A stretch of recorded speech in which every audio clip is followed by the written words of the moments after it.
Adlaw nga Martes karon mga kaigsuunan, petsa 21 sa bulan sa Disyembre tuig 2021.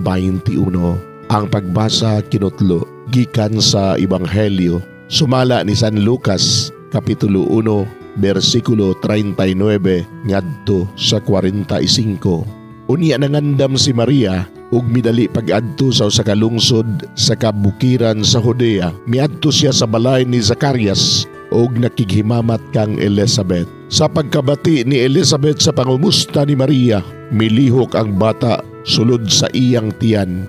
Unya na puno sa Espiritu Santo si Elizabeth ug misulti sa kusog nga tingog. Bulahan ka sa tanang mga babay, bulahan ang bata nga imong ipanganak.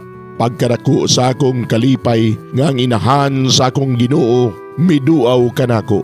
Kay pagkadungog ko gayud sa imong pangumusta, may lukso sa kalipay ang bata nga akong gisabak. Bulahan ka nga mituo nga matuman gayud ang mensahe sa Ginoo kanimo. Mga igsuon, ang Ebanghelyo sa Ginoo, daygon ikaw o Kristo.